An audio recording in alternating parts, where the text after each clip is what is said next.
Hi, thank you so much for joining today. I am excited to bring you some real frontline insights from what's going on as folks are trying to transition our institutions to support students rapidly.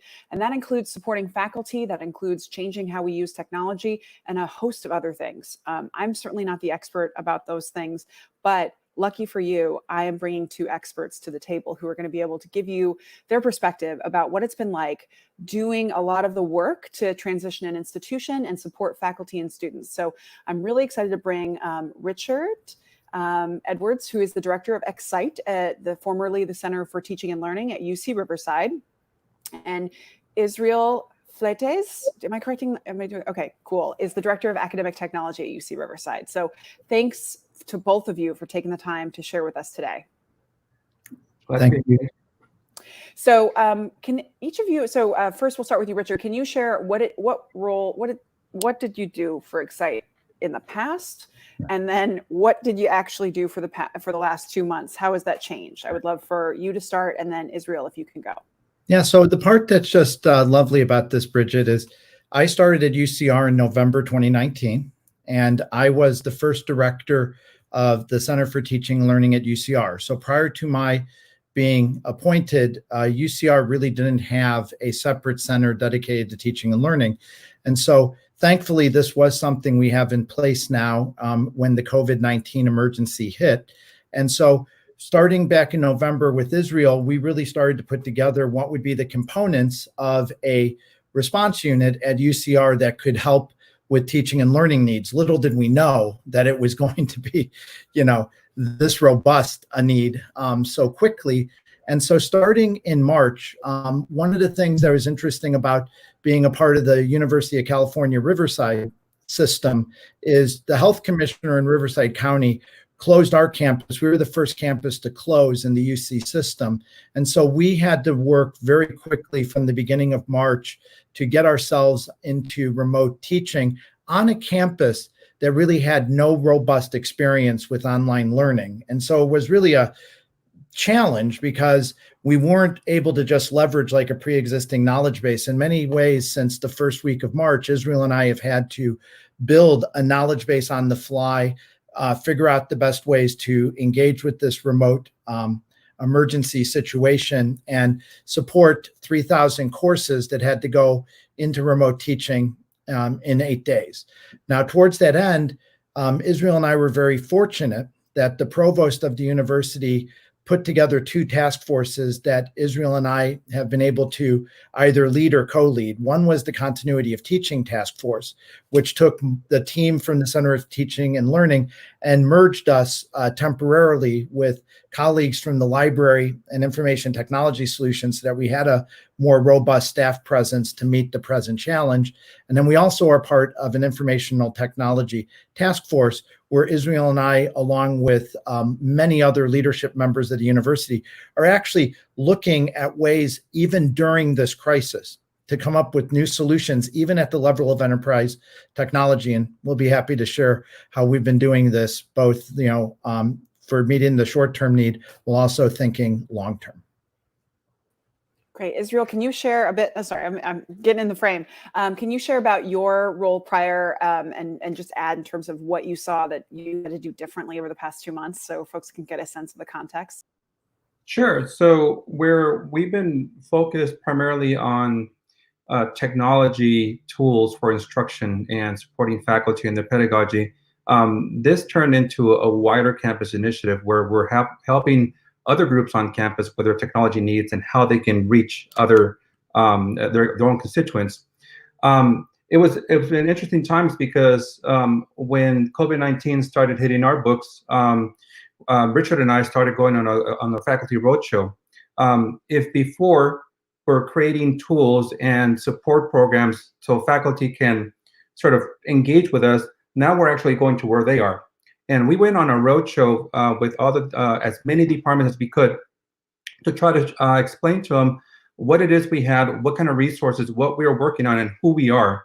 We're relatively a new unit on campus, but faculty were very concerned as to how to transition to the online world and didn't know where to start at times. So we wanted to give them that reassurance that we were here and we're going to walk them through all the challenges. So it turned not only into a sort of, we're going to where you are and try to help out as much as we can and give you that reassurance, as well as the tools and the support we're providing faculty are now also being provided across campus to other units that are not necessarily teaching. And I'm talking about advising, orientations, seminars, outreach, anything like that. So we're being pulled into a lot of meetings, and that's very exciting. So I'm getting a sense that you all are definitely, like, if there was a war room, you're in it. Like, you're the home of it in terms of all the stuff that needed to be figured out to support students and to provide some degree of continuity throughout the past few months. So I want to know what you've learned that you wish you'd known on, say, February 15th. Is there anything that you feel like you can instantly reflect that, like, wow, this is the stuff that has been, you know, if I had to redo it, here are the things that I wish I'd known back then that would have really helped? Well, I think I would flip that question around, Bridget, because there are things we definitely learned, but I would want to start more with the things that I think were important to put in place immediately that I still think is the lesson I would share with any of my colleagues at other universities.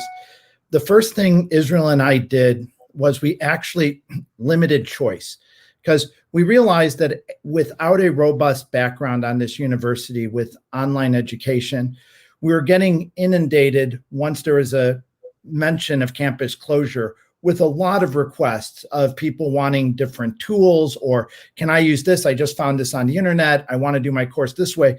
And one of the first earliest decisions we made two decisions right up front. One, within 48 hours from not having any sort of web presence on remote teaching, we built a Keep Teaching website that was going to be a drop-in portal that was going to be open 24/7 and updated every single day.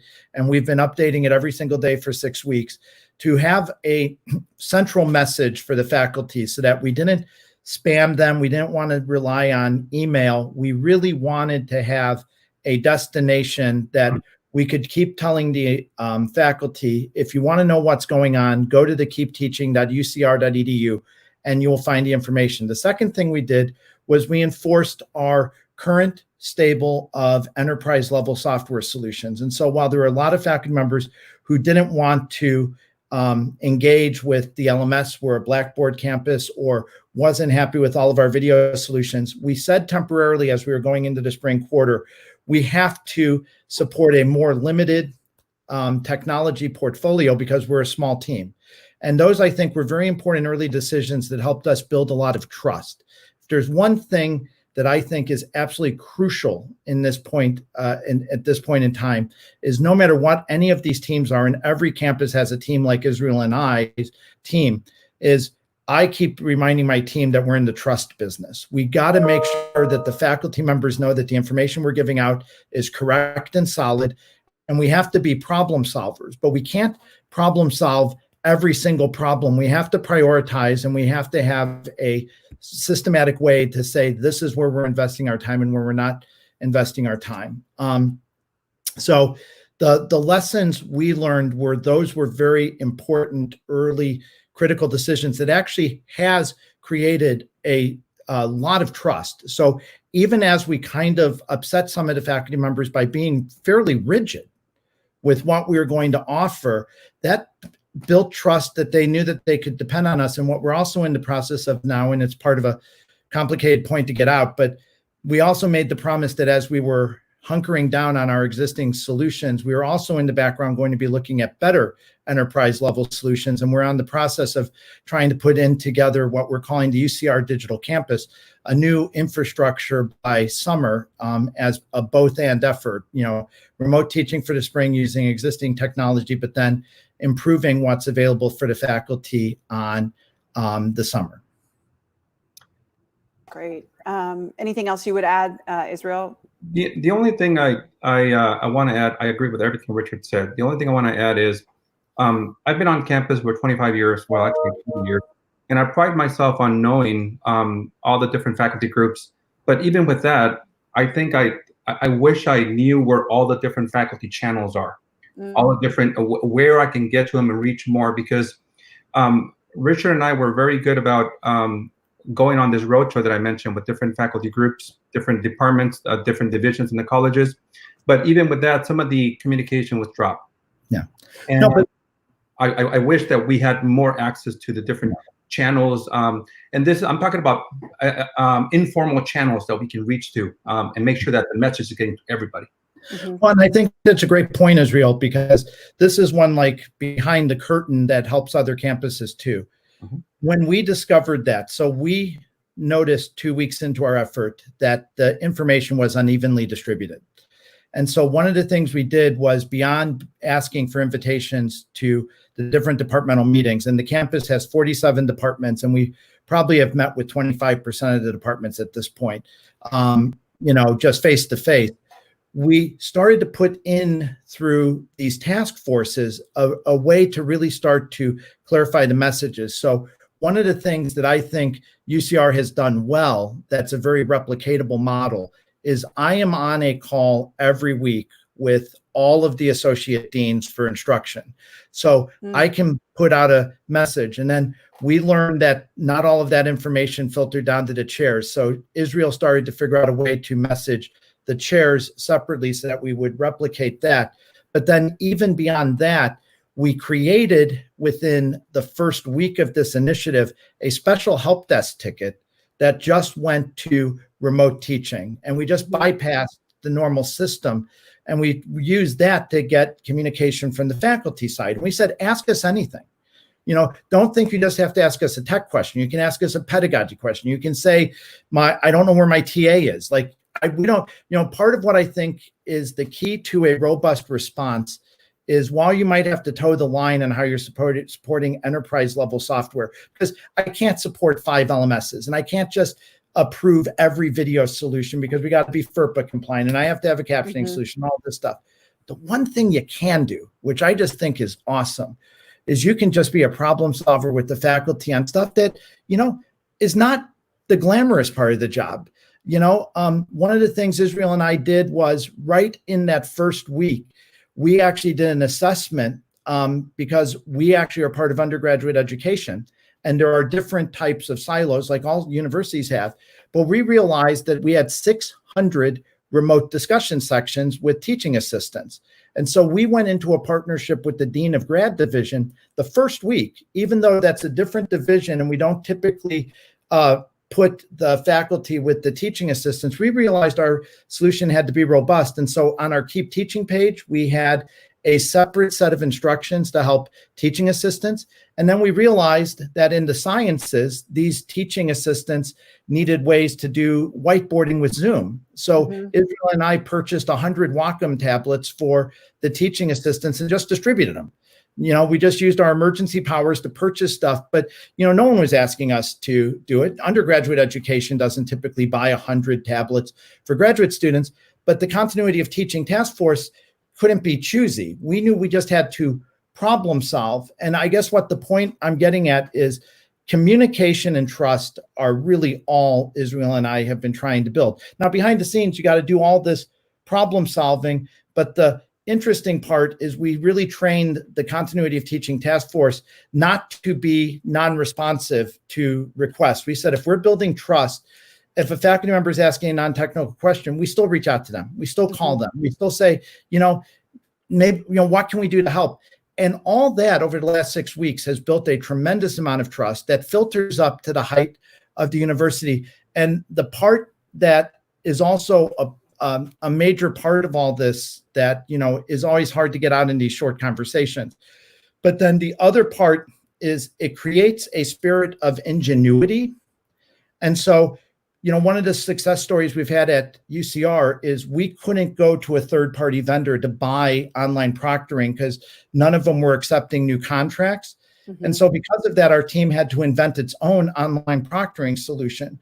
But that spirit comes out of like that initial call. Like when you start to say, it's our job to help the faculty, regardless of what the question is, that's the spirit that starts to say, well, you know what? ProctorU and Examity are all filled up. Guess what? We're going to have to invent one. And so we've been very proud of our online proctoring solution. We're also very proud that we invented our own captioning solution because we had the ability to partner with the library. And so we actually have librarians who are verifying our video captions as part of the emergency response to the campus because we couldn't get additional captioning services. And so we had to get a little creative and homegrown, but part of that is also part of that building trust. And I think that's part of, like, if there's a good reputation for Excite right now, it tends to be around that Israel and I don't know how to not help. Mm-hmm.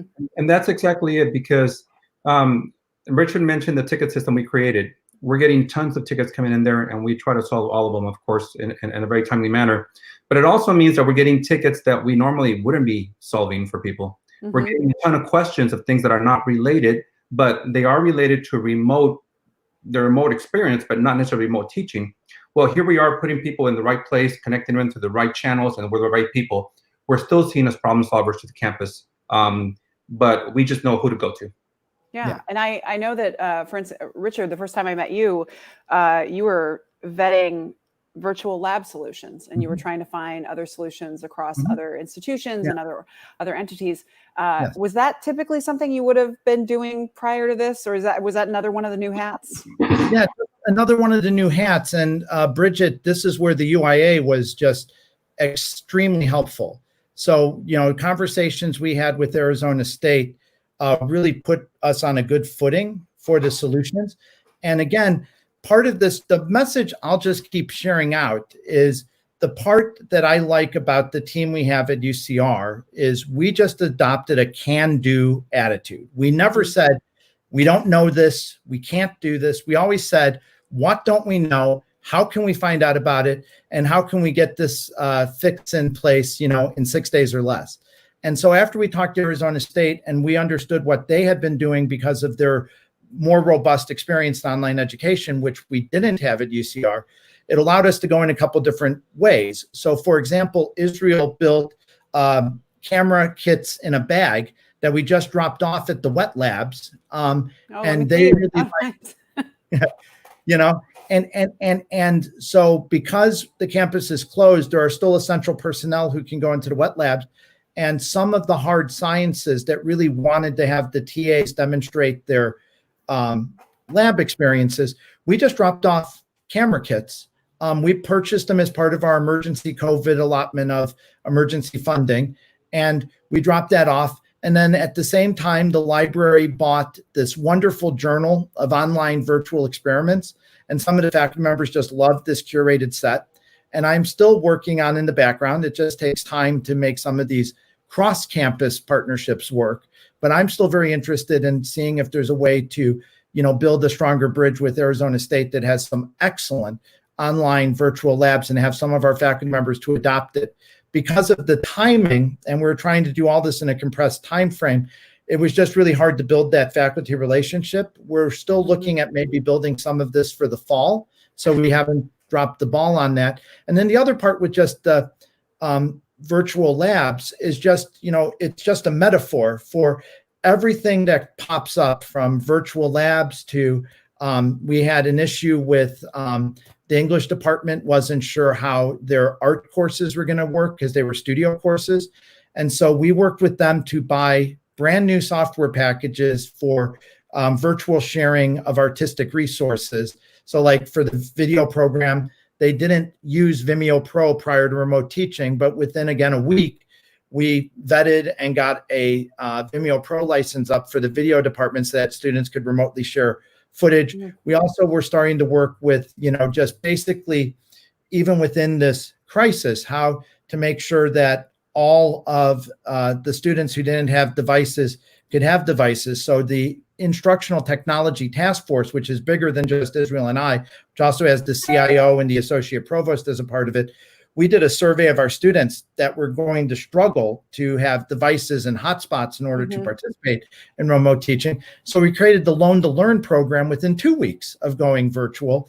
And even that's amazing that, students were just literally driving up in front of the ITS building and people were throwing Chromebooks in the rear door, rear window. And we're doing all this stuff simultaneously with probably a team, well, I know for a fact, a team less than 15 people. So, we're trying to move mountains, but we're trying to move the right mountains, and we're trying to do it with deliberate haste to solve the biggest problems for the most students. And so, there are some other things that are on our summer and fall roadmaps that are things we're working on, but, it's really, the core that got me excited about what I have been witnessing at UCR has just been that desire to really do what is needed. And no one has yet really said, no, I'm not willing to do that, which is just, that's the esprit de corps that just drives change. Yeah. So we actually have a question that came in, and it's a really good one. It's one that I don't expect that anyone has a solution to, but I just want to, just in general, like wrap this part of our conversation. The message I'm getting is that right now, you two and the folks you work with have a tremendous sense of purpose, and that's probably a very helpful distraction in the midst of everything going on. But that's not my job. Those are not words that those words don't exist anymore. It's just about being problem solvers, being as nimble as possible. The general impression I'm getting is that change can happen faster now than it ever has, that we're able to do things that were always not going to happen. And so the question is, I think, for all of higher ed to think through is what changes really are the right changes for the long term that we can take advantage of this moment to accelerate. And so, I think that for other universities out there, just wanting to flag that the folks who are playing these kinds of roles at your institution are really the unsung heroes of what's gone on in the past few months. I mean, you cannot do this without a team that is problem solving, that is focused on making sure the faculty and students are supported and willing to just kind of figure out solutions because nobody had a plan for this. So super excited to have you as a resource, both to UCR, but also to the UIA. So therefore, let's go to the question, which is a hard one. Nobody knows how to do virtual belonging or virtual learning communities. And so this is from Lisa, which is there any way for universities to connect students to each other for small study groups who live in the same city or enhance their online learning, guiding them on rules of engagement in person or through Zoom? So I think in general, I don't know what we can do for right now in terms of in person, but have you all tackled this idea of virtual learning communities or small student groups? Yeah, I don't know. Israel, did you want to take first stab or you want me to? Well, let me just mention that one of the recent discussions I was in, the not a solution, but a recommendation is to identify where the students are and try to find them there. So if student circles are in some of the social network groups, let's try to leverage some of those social network groups and not necessarily build tools that they need to come to us, but rather we go to them. Can we find something there and build from there? Yeah.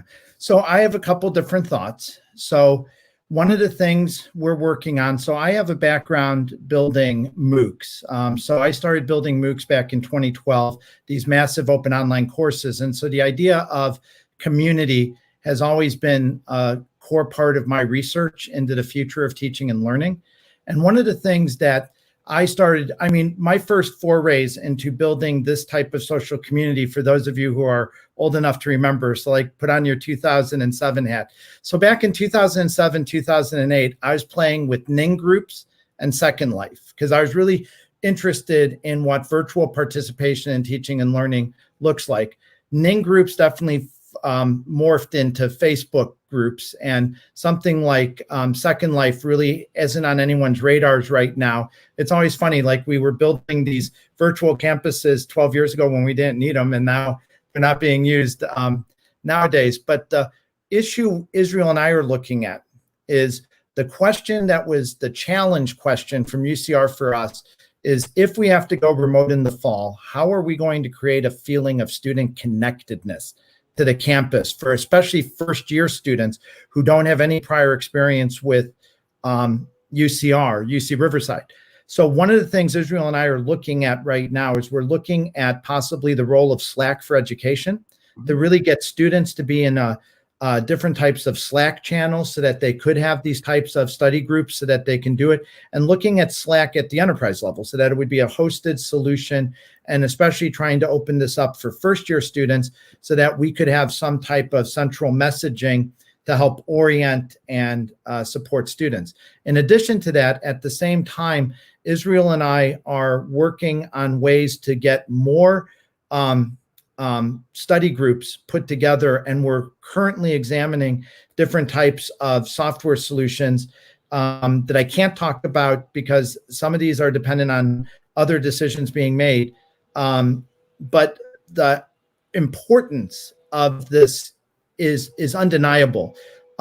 We are getting help desk tickets every day for faculty members asking us to solve this community study group issue. So in terms of classes of technology, I can tell you where we're looking. We're looking for possible learning tools that'll integrate with our LMS solution that gives a more robust ability for students to do peer-to-peer engagement. Before remote teaching hit, we didn't have anything like that in our LMS because the LMS was flat out not used that way in our brick and mortar classes. But now we're looking at some of the third-party software plugins that might allow for something that's, less like a bulletin board or a threaded discussion and more like a breakout room. The second thing is we're really working with Zoom in a very interesting way to have students have Zoom accounts so that they can use Zoom.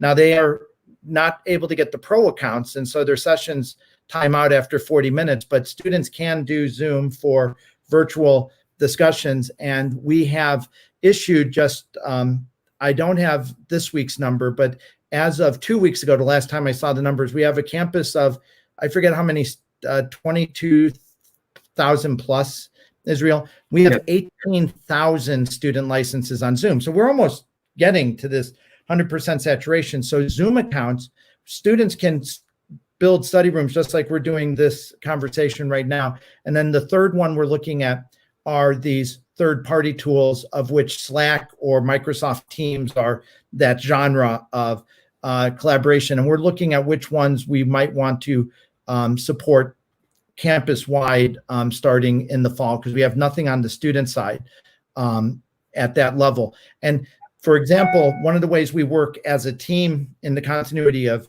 teaching task force, all of us are on Slack, and Slack's our problem-solving homepage. I mean, that's where we all go when we don't know what to do. We just throw something up in the general channel saying, I just got the weirdest help desk ticket thoughts, and we use the hive mind of everyone can just chime in. So we try to use that, and we thought instantly about students would want to have the same type of capability to hive mind other students. So those are the places we're looking right now.